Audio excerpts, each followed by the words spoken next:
Yan, nagbabalik ko tayo sa Showbiz Unlimited. Tawa si Mildred kasi hindi namin alam kung sino ba unang magbabalik, ikaw. Kasi po, alam nyo, dito po ito lang ang show na Anything Goes. Di ba? Wala po kami writer dito. Kanya-kanya lang kung anong lumabas. Teleprompter, wala kaming binabasang mga ganun-ganun dito. Anyway, Kaya kami ay pakiramdaman lagi. kung sino unang magsasabi na magbabalik, di ba? Oo. At nagbabalik. Anyway, balita naman tayo pa kay Jessie Mendiola. Oo. Actually, Ano nangyari last kay time, di Jessie? pa natin to tatakin dapat. Oo. Naubusan lang tayo ng oras. Nag-guest po to si Jessie Mendiola sa online. May online show din si Oo. Jan Lapus. Alam mo yun? Hindi. Ang title po ay Correct Kadyan. O, talaga. As in Jan. So, Parang ito rin. Showbiz. sa kawalan ng show niya sa TV eh. Oo, biglang may online. Oo. Pero ang sa kanya po yung nakita ko, parang hindi kagaya natin, di ba? May siya, itong balita, ganun, may lumalabas nga interview. Oh, yes. Ganun din po mangyayari din Ganyan po mangyayari dito Hintayin niyo lang po. hintayin nyo lang yung pinamadali ko si Benson. Oo. Pero sabi, ito, nagsalita na siya. okay. Sabi ni So, Oo. napanood ko minsan din ako sa YouTube kasi nga po, ito, nagpa-interview po si Jessie Mendiola kay Jan Lapus. Doon nga po sa show niya, sa online show, na Anong sinabi niya, title? Correct ka dyan. Correct ka dyan. Kadya, kasi yung pangalan niya. Oo. Kasi nga, may mga headlines, ganun Oo. sila. So yun, inamin po ni Jessie Mendiola na muli siyang nililigawan o sinusuyo ng ex-boyfriend niya, si J.M. de Guzman. So, ano nangyari na kay Meg Imperial? Wala na, siguro talagang parang inaano ni dahil nga nagkasama sila sa mga shows sa ABS, nagkasama rin sila sa isang Pero alam mo, out-of-town shows. Sabi ko nga mahirap kalimutan talaga yung taong dahilan Dahilan din. ng pagkakarehab mo. pagkakarehab mo. Diba? Actually, ang sinasabi nga pong dahilan kung bakit po nanulong sa drugs itong si JM, dahil nga dati nung nakaraan taon po, hindi niya kasi matanggap na wala na sila ni Jessie Mendiola. Sobrang in love niya. Siguro until now, talagang mahal niya pa kasi after 1 year na na-rehab si JM, paglabas niya, itong si Jessie gusto niyang balikan, di ba? So, ano sabi ni Jessie? So, ang sabi niya, naliligaw kasi kung natatandaan mo, friend, bago po itong paniligaw ulit, nagkasama sila nanood ng sine, yung pelikula po ni Jem de Guzman with Angelica Panganiban, Dating Called Tadhana. Niyaya po ni JM si Jessie na manood ng movie at pinagbigyan naman po siya. Yes, So doon na nagsimula para magkaroon daw ulit sila ng communication. Correct. Pero after watching ng pelikula, hindi na ulit sila nagkita pa. Dahil parang busy friend. Pero nagbulat na lang po si Jessie dahil po pinapadalan siya ng flowers ni JM. So yun na yun. Ibig sabihin yun na, naliligaw. At pinapadalan din po ang mami niya ng mga seafood.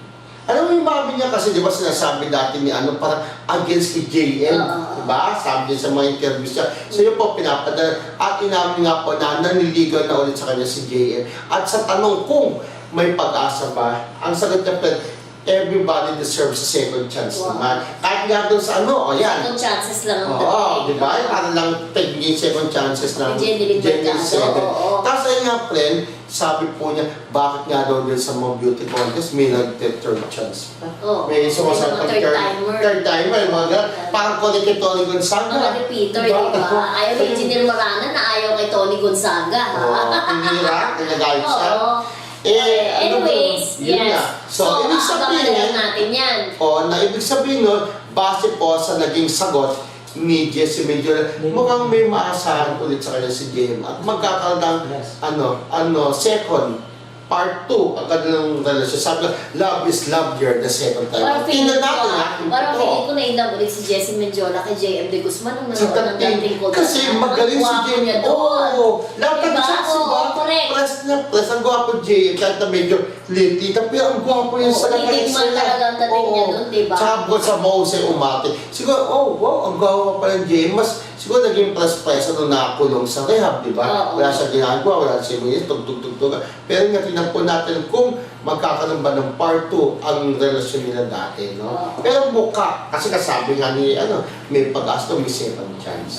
Ayan. So after Jessie Mendiola, ako naman ay nagkaroon ng chance naman na makausap ang kapatid, ang nakababatang kapatid. Younger sister pala siya ng dating Smoky Mountain singer na si Jeffrey Hidalgo. Dito sa MTV shoot na ginanap dito sa studio dyan sa Makati sa imbitasyon ng ating kaibigan na si Jemwell Salterio. Thank you so much, Jemwell. Lagi ka naaalala, no? Lagi mo ako naalala.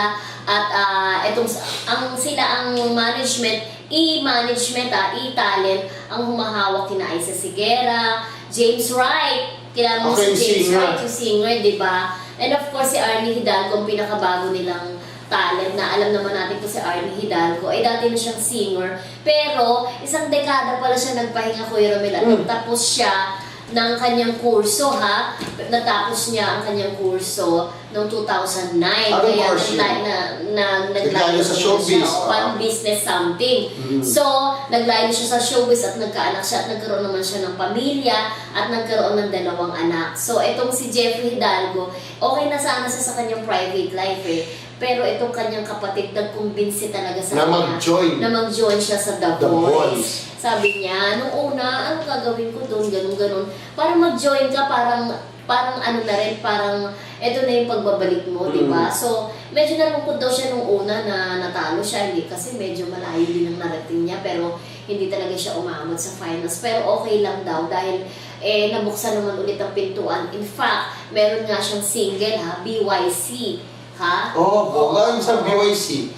Be yourself. BYS, be yourself. Okay, Oo, be parang- yourself. parang Parang J-Lo. magpakatotoo ka. Oo, parang J-Lo ang Ang dating dating? niya. Ang ganda ng Ang MTV. galing? Oo. Okay. Be yourself. One of these days po, i-guess natin yan si Si James Arnie. Wright, nangako na, at saka si Arnie Hidalgo Hidalgo. dito sa showbiz. At pakakantayin din natin ito, di ba? Pakakantayin din natin siya para mag-invite si Arnie Hidalgo dito sa latest single niya.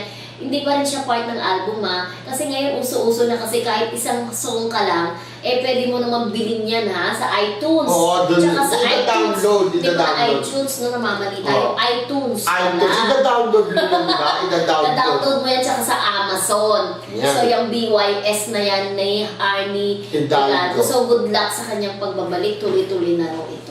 Yun. Sabi Sana nga, niya. di ba, deserve talaga may patutungo na yung kanyang singing career. Oo, at sariling compose siya ng kanyang kapatid na si Jeffrey Hidalgo. ha? Talagang support nandun Oo. no? Bilang magkapatid. Oo, at natatandaan ko si Jeffrey Hidalgo, mukhang after singing, ito ng pagdidirect talaga ang tatahakin niyang landas. In fact, meron silang ginawang indie movie, ha, kung saan siya ang nag-direct, ha, movie ni Piolo at saka ni Rian Ramos. Ay, bongga. Indie movie. May movie Oo, may with Jimmy nakita ko ang Seven. trailer, ang ganda-ganda talaga. Pero hindi pa po yan napapalabas. Siyempre, hintayin pa daw ang gossip na ni Papa P. For sure, Si Papa i-release P ang ito. producer? Oo, for sure, i-release ito under Star Cinema, di ba? Okay, ganun So, right lagi timing sila eh. lang. So, nakakatuwa naman itong mga artista na talagang from acting, siyempre, parang sila Pops, magpuproduce ka na rin. Producer lang si Oo, Papa parang ng tayo, concert, being a diba? writer, ngayon naman tayo na talk show host, O, no? talbog. Anyway, Anyways, ayan. sa pagbabalik po namin, bibigyan na namin sa inyo ang aming blind item.